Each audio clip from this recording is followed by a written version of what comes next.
আসসালামু আলাইকুম। কেমন আছেন সবাই? আশা করি ভালো আছেন। আমিও ভালো আছি। আল্লাহর রহমতে আমাদের মাঝে চলে আসতেছে মাহে রমজান, পবিত্র একটা মাস। আমরা আল্লাহর জন্য তৌফিক দেয়, আমরা এই সারা মাস আমি এই রোজা রাখতে পারি। তো এই রোজার মাসে আমাদের সবার ঘরে বেসন লাগে বিভিন্ন রকম চপ তৈরি করতে। তো আমি সেই বেসন বাড়ি তৈরি করব। তা দেখেন আমি বাড়ি তৈরি করার জন্য কী কী নিচ্ছি। বাজার থেকে আমি কয়েক পদের ডাল কিনে নিয়ে এসেছি।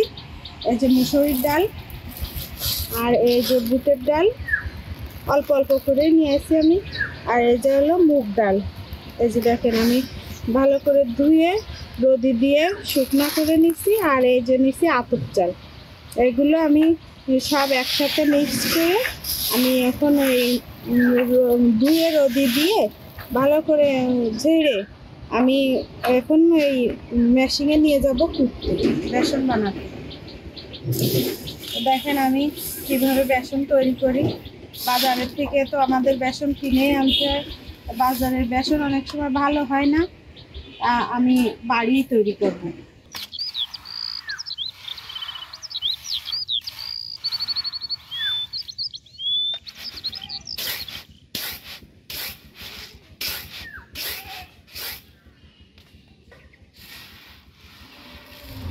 বেসন বানাতে যাওয়ার আগে আপনাদের একটা জিনিস দেখাই যায়।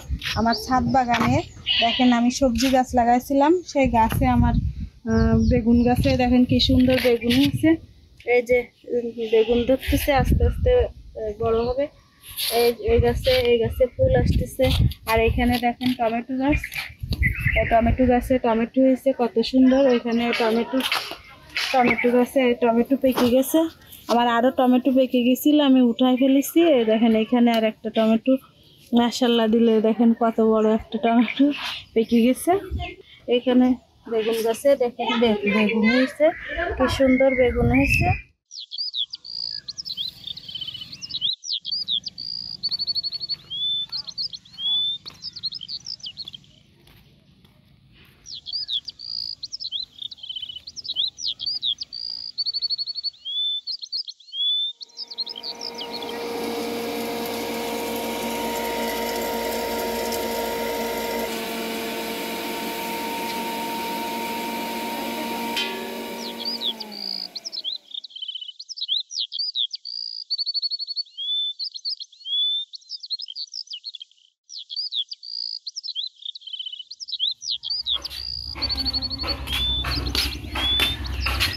এই যে দেখেন আমি বেসন বানাই নিয়ে আসলাম। এই যে কত সুন্দর বেসন হয়েছে। বাজারের বেসনে অনেক সময় পোকা টোকা থাকে, অনেক অপরিষ্কার থাকে।